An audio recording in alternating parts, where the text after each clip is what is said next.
جمعہ کے دن سورۃ الکہف پڑھنے کا صحیح وقت کیا ہے اور کب تک پڑھی جا سکتی ہے؟ اس مقررہ وقت میں پڑھنے کی فضیلت کیا ہے؟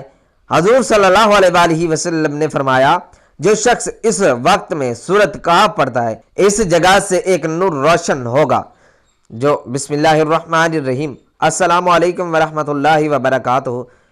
میری پیاری بہنوں اور بھائیوں، آج ہم ایک ایسی نعمت اور روشنی کے بارے میں بات کریں گے جو اللہ تعالیٰ نے ہمیں بھیجی ہے، قرآن پاک، اور اسی قرآن کی ایک ایسی صورت جو مومن کے دل کو تقویت دیتی ہے، فطروں سے بچاتی ہے، زندگی کے اہم اسباق سکھاتی ہے۔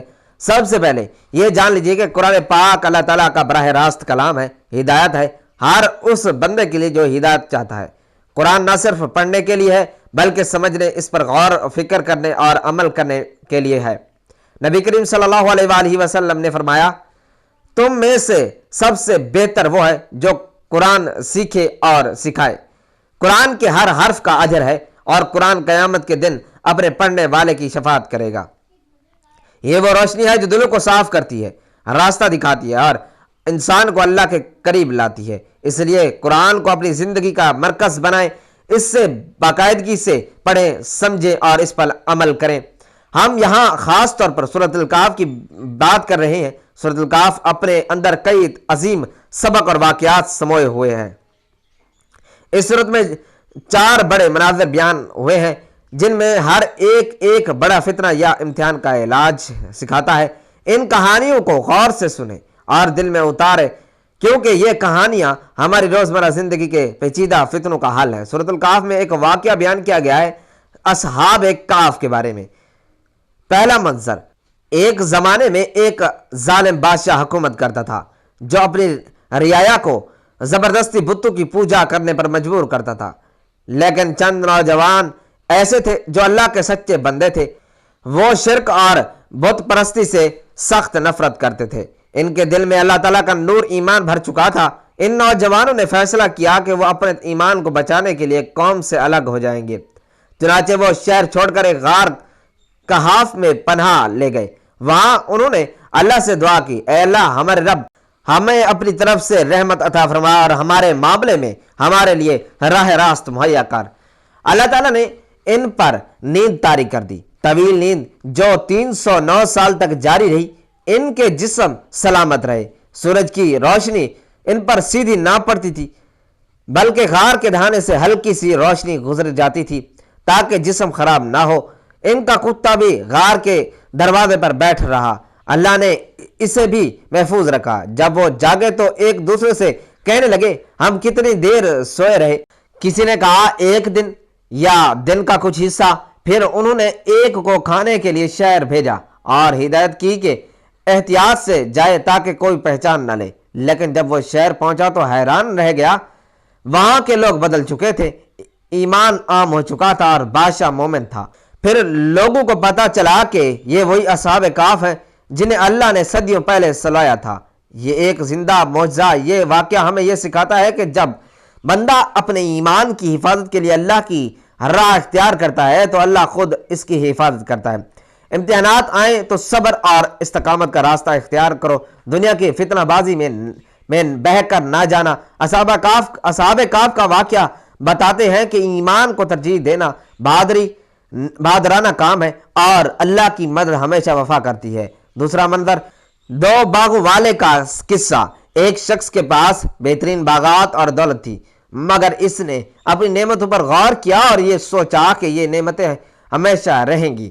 اللہ نے اسے سبق دیا اور اس کی محنت و دولت ختم ہو گئی۔ اس واقعے سے ہمیں یہ سبق ملتا ہے کہ مال و دولت اللہ کی امانت ہے اور غرور و تکبر انسان کو نقصان پہنچاتے ہیں۔ نعمت کا شکر ادا کرو، عاجزی اختیار کرو اور انہیں اللہ کی راہ میں خرچ کرو تاکہ وہ مستقل برکت بن جائے۔ تیسرا منظر، حضرت موسیٰ علیہ السلام اور حضرت خضر علیہ السلام کا واقعہ ہے۔ اس قصے میں موسیٰ علیہ السلام نے علم کے جستجو میں حضرت خضر علیہ السلام کے ساتھ سفر کیا اور جو اعمال وہ خضر نے کیے وہ بظاہر اور عجیب اور ظاہری طور پر بڑی معلوم ہوئے، مگر آخرکار ہر واقعے کے لیے کہ حکمت ظاہر ہوتی ہے۔ یہ واقعہ ہمیں صبر، عاجزی اور اللہ کی حکمت کو تسلیم کرنے کا درس دیتا ہے۔ انسان کی سمجھ محدود ہے اور بعض اوقات اللہ کی حکمت ہمیں فوری طور پر نظر نہیں آتی، مگر اللہ کی نگاہ ہر چیز پر ہوتی ہے۔ چوتھا منظر ذوالقرنین کا واقعہ، ایک نیک حکمران کی کہانی جو عدل و انصاف کرتا تھا، لوگوں کی مدد کرتا اور قوموں کی بھلائی کے لیے کام کرتا ہے۔ اس واقعے سے سبق ملتا ہے کہ طاقت اور اختیار ایک امانت ہے اور اسے عاجزی، عدل اور اللہ کی رضا کے لیے استعمال کرنا چاہیے۔ یہ 4 مناظر مجموعی طور پر 4 بڑے فتنوں کا علاج تھے: ایمان کا فتنہ، دنیاوی دولت لالچ کا فتنہ، علم و عقل کے غرور کا فتنہ، اقتدار طاقت کے فتنہ، اور اسی وجہ سے اہل ایمان کے لیے سورۃ الکہف ایک حفاظت کی ڈھال۔ اب آتے ہیں اس سورت کی فضیلت اور روایات کی جانب۔ روایات اور احادیث میں اس سورت کی تلاوت کی برکتوں کا ذکر ملتا ہے۔ مختلف روایات میں آتا ہے کہ جو شخص جمعہ کے دن سورۃ الکہف کی تلاوت کرے گا اس ایک ہفتے تک نور عطا کیا جائے گا، یعنی ایک جمعہ سے دوسرے جمعہ تک اس کے لیے نور ہوگا۔ نیز بعض روایات میں یہ بات بھی ملتی ہے کہ سورۃ الکہف کی ابتدائی 10 آیات اور آخری 10 آیات دجال کے فتنہ سے حفاظت کا سبب بنے گی۔ ان روایات کی سندوں پر اہل علم نے اختلاف کیا، مگر عمومی طور پر امت مسلمہ میں اس سورت کی خاص اہمیت اور جمعہ کے دن تلاوت کا بڑا مقام ہے، اس لیے اس عمل کو سنت اور مجرب سمجھ کر بہت سے علماء اور مشائخ نے تاکید فرمائی ہے۔ یہ بھی مذکور ہے کہ صحابہ کرام رضی اللہ تعالیٰ عنہ سورۃ الکہف کو قدر و منزلت سے پڑھتے تھے، سنتے تھے۔ بعض روایت اور آثاری کلام میں صحابہ کے اس سورت کی تلاوت کے آثار اور اس کے نتیجے میں نصیب ہونے والی برکتوں کا ذکر ملتا ہے۔ بعض محدثین اور مفسرین نے اس سورت کی تلاوت کے نتیجے میں دلوں کی روشنی، مشکل حالات میں سکون، فتنوں میں سے بچاؤ کا تجربہ بیان کیا ہے۔ یہ سب باتیں ہمیں اس سورت کی روحانی اہمیت کا احساس دلاتی ہیں۔ یاد رہے، روایات میں تفصیل اور سندوں کی بحث اہل علم کا موضوع ہے، اور عام بندوں کے لیے یہ بہتر ہے کہ وہ سچی نیت کے ساتھ تلاوت کریں اور اللہ پر بھروسہ رکھیں۔ سورۃ الکہف کی تلاوت کا عملی طریقہ سنیں۔ سب سے پہلے وضو کریں۔ قرآن پاک وضو کے ساتھ سنبھل کر پڑھا جائے تو اس کا اثر زیادہ ہوتا ہے۔ ایک پرسکون خاص جگہ، صاف جگہ منتخب کریں، قبلہ رخ ہو جائیں اور دل کو خاموش کریں۔ تلاوت شروع کرنے سے پہلے اعوذ باللہ من الشیطان الرجیم اور بسم اللہ الرحمن الرحیم پڑھیں۔ آواز میں اعتدال رکھیں، نہ بہت تیز نہ بہت آہستہ، اور الفاظ کی درست ادائیگی کا خیال رکھیں۔ اگر آپ کو عربی سمجھنے میں دشواری ہو تو تلاوت کے ساتھ ترجمہ ضرور پڑھیں تاکہ معنی دل میں اتر سکے۔ سورۃ الکہف کو جلد بازی میں نہیں پڑھنا چاہیے، اس کے ہر واقعے میں غور فکر کریں، اس کے اخلاقی اور عملی اسباق کو اپنے دل میں جگہ دیں۔ اب سورۃ الکہف کے متعلق کچھ مشہور مشاہدات اور عملی تجربات کا ذکر مختصر کیا جا سکتا ہے۔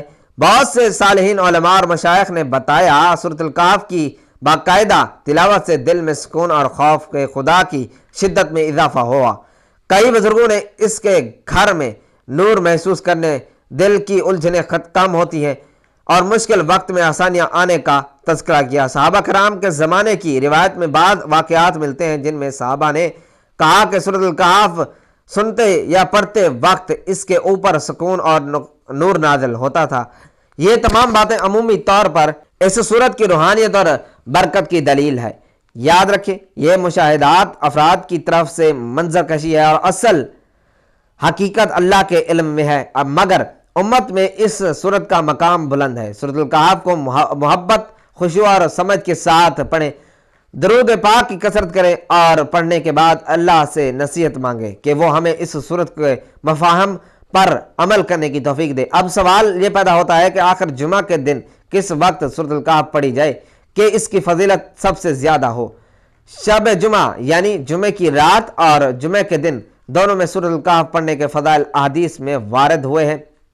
بعض روایات میں صرف جمعہ کی رات کا ذکر ہے، بعض میں صرف جمعہ کے دن کا ذکر ہے۔